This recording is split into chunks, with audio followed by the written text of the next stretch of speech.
Mga kababayan, ma'am sir, this is Jam, the Filipino channel. Ang inyong pong lingkod. So today is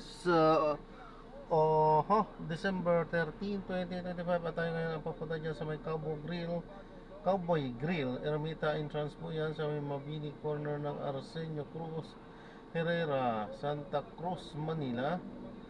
So barangay 667 Ermita, Manila. At dadalhin po natin sa may Spirit of Communication Center sa may Carlos Palanca Street, Legazpi, Villegas, San Lorenzo, Makati po yan.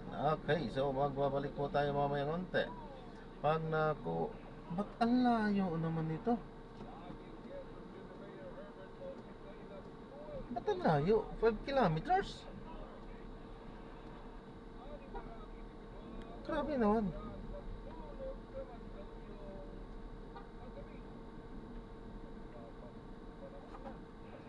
Grabe naman itong ano sa akin, 5 kilometers. Anong kikitain ko dito?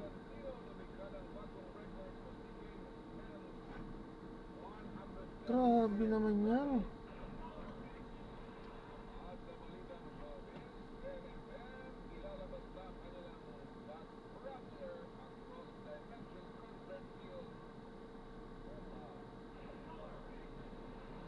Ay, ito.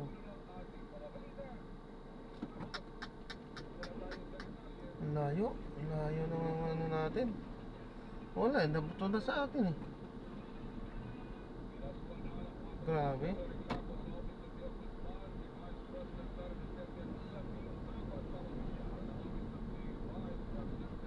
Ang klase ito. Wala sa ayos to.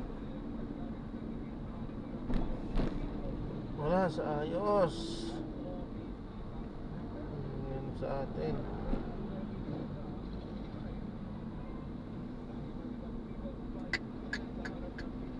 Napakalayo. Grabe naman yan. Ayop na yun.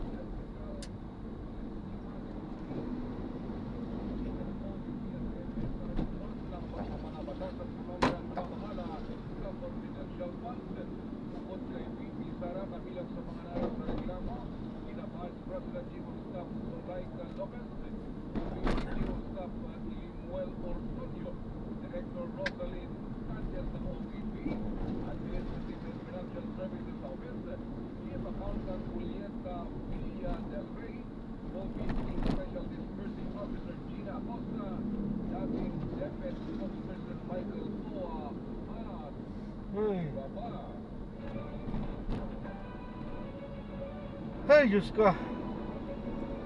Napakatagal ay napakalayo.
nagbigay na may mga nakuha silang mahalagang dokumento mula sa hinalugog na condo unit ni dating Congressman Saldico sa Taguig City.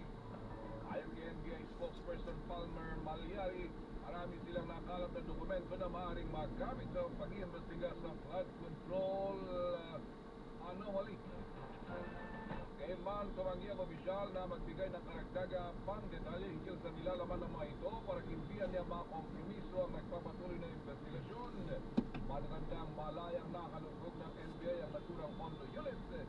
Ito sa visa ng search warrant na inisyo ng Regional Court ng Taguig. Ayo. Kinabig niya eh. 14 na minuto na makalipas ang alas 4. Kaagad ang order ng Ministry of Local Government na kalimutan ng arrest order ang International Criminal Court laban kay Senator Ronald Paco de la Rosa. Ayon kay DILG Undersecretary Tony Puno, inatasan na nila ang mga lokal na opisyal na subaybayan ang kinaroroonan ng senador kasunod ng mga ulat na meron warrant mula sa ICC para kay De La Rosa. Ilinaw naman ni Puno na hindi pa nila itinuturing na pugante ang senador, ngunit nais bilang manatiling steps ahead at malaman kung saan siya nagtatago. Ayon naman kay Senior Secretary John Vic Remulla, mamonitor o namonitor nila si De La Rosa sa anin na magkakaibang lugar. Nakalipas sa 3 linggo at alam nila ang kasalukuyan nitong lokasyon. Nauna nang sinabi ni Ombudsman Jesus Christine Oying Remulla na may umiiral ng warrant, ngunit wala pang opisyal na anunsyo mula sa ICC.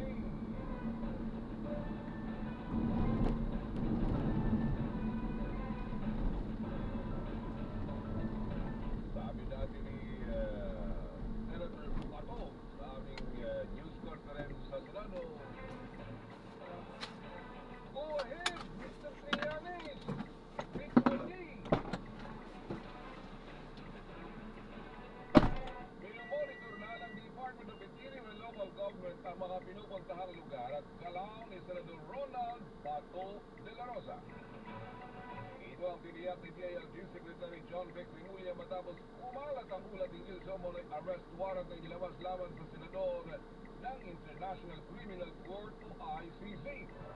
Ayon kay Remulla, nagpapalipat-lipat ng lugar si De La Rosa gamit ang magkakaibang sasakyan at tinutulungan umano ng ilang mga kaibigan. Sa katunayan, 6 na lugar ang na-monitor ng mga otoridad na pinunta ng senador sa nakalipas na 3 linggo.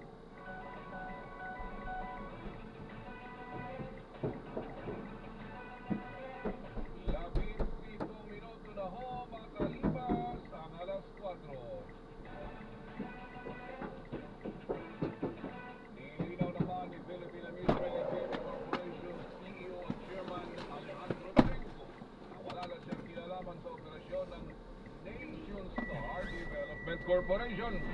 Ayon kay Tenco, taong 2015 nang malipat sa kanya ang pamamahala ng nasabing kompanya, ngunit muli nang italaga siya bilang chairman ng Bagcor noong 2022 ay nakapag-divest na siya rito ng 100%. Ititengko wala na siyang anumang direkta o maging indirect na influensya sa Nation Star para makakuha ito ng mga proyekto sa pamahalaan. Tugon ito ng Bagcor Chief sa mga pagkupwestiyon hinggil sa umano'y mahigit sa 7 bilyong pisong halaga ng mga government contracts na nasilihan Nation Star mula noong 2022, kabilang na ang 5 billion piso halaga ng proyekto sa Davao City. Yun po hindi niya ma-influensya niya. Una, ADB funded po yun. So, ang hindi po Nation Star ang nanalo or napagbigyan ng kontrato, kundi po consortium kung saan 3 po kumpanya kami. Kasama po ang Nation Star, nandun po ang AIM Builders at nandun po ang China Road. Si Bagcor Chairman Alejandro Altenco.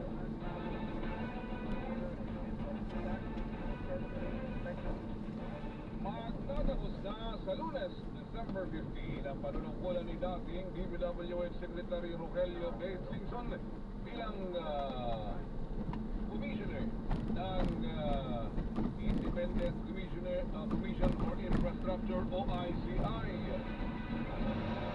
Araw ng pag-lead ng komisyon para ngayong taon kaugnay sa flood control anomaly kung saan inaasahang haharap si dating DPWH Undersecretary Maria Catalina Cabral. Ikom naman ang pilit ni Singson ang tanungin kung may re-recommenda siyang papalit sa kanyang pwesto sa komisyon. Matatanda ang una ng sinabi ng outgoing ICI Commissioner na bukas siyang mag-extend sa tungkulin hanggang December 31, ngunit kalauna iginit itong sa Lunes na ang kanyang huling araw sa ICI.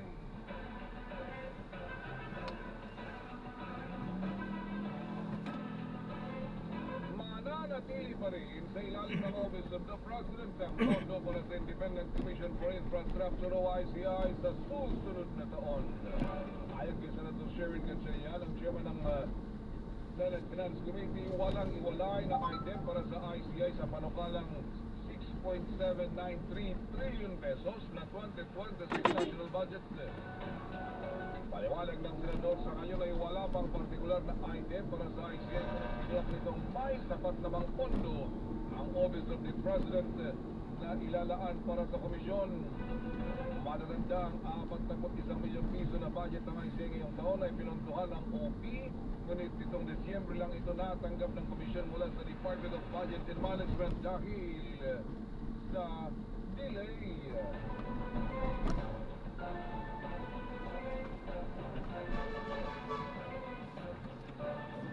Alas 4:21 na ho ng umaga. Inaasahang magbabalik pa ng 200 milyong piso si dating DPWH Bulacan District Engineer Henry Alcantara bilang bahagi ng kanyang restitution. Ayon sa Department of Justice, posibleng i-turn over ni Alcantara ang naturang halaga sa susunod na linggo harap ng kanyang aplikasyon para sa Witness Protection Program. Una rito ay nagbalik na ang naturang dating opisyal ng DPWH ng 110 million pesos na cash noong buwan ng Nobyembre. Sa ngayon ay nagpapatuloy ang paipagunay ni Alcantara sa DOJ para sa ginagawang investigasyon kaugnay sa manumalyang flood control projects ng pamahalaan, partikular na sa lalawigan ng Bulacan.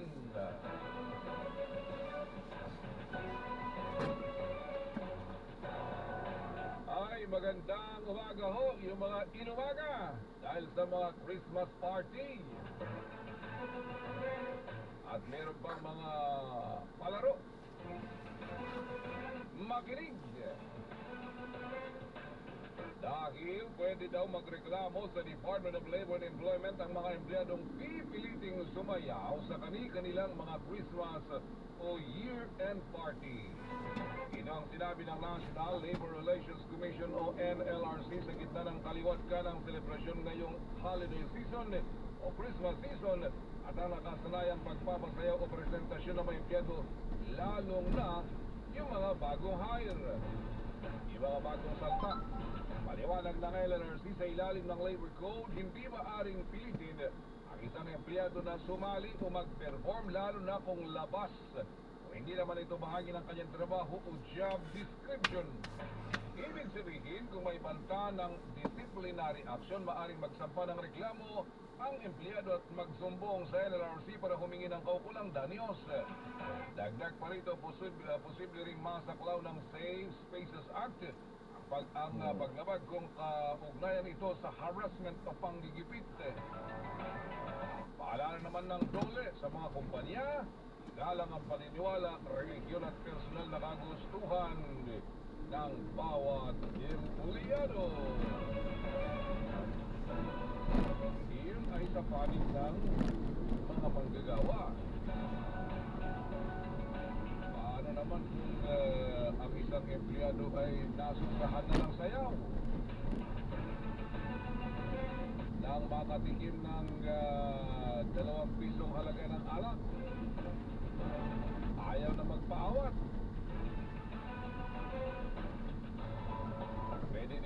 ireklamo ng kanyang mga kasamahan.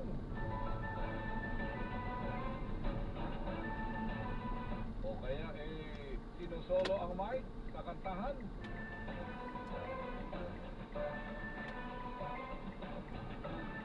4:24 ng umaga, magpapakalat ng nasa 14,000 mga pulis sa Metro Manila ngayong Christmas season. Sa anunsyo ng National Capital Region Police Office o SCRPO, i-deploy ang mga ito sa mga simbahan, mga mall, palengke, mga pangunahing kalsada at mga transportation hubs. Ayon kay NCRPO Chief Major General Anthony Averin, layunin nitong matiyak ang kaayusan at kaligtasan ngayong Christmas season.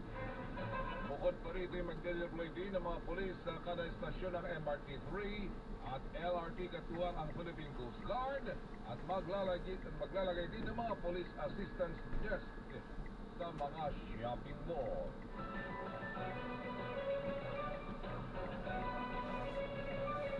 Pinag-aaralan ng Philippine National Police na ibalik ang tradisyonal na pagsiselyo ng muzzle o muzzle taping na mga barrel ng kanilang mga baril ngayong Christmas season. Ayon kay PNP spokesperson police. So, na-drop na natin sila. Na average volume 2 taon na. Maraming salamat po sa panonood. Hanggang sa muli, ingat. God bless. Paalam po. Mula sa 400,000. Grabe ha, ang layo ng pinanggalingan natin. 5 kilometers ang pinanggalingan natin. Tapos pagdating natin, kunwaring sasakay, tapos inaya ng kasama na mag-iinom na lang sila. Baba agad. Ano yan?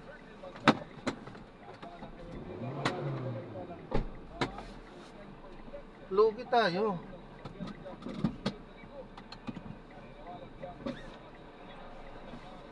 Layo ng pinanggalingan natin. 5 kilometers. Ay, Diyos ko. Ayaw ko isipin yan. Wala. Talo. Ay, maganda.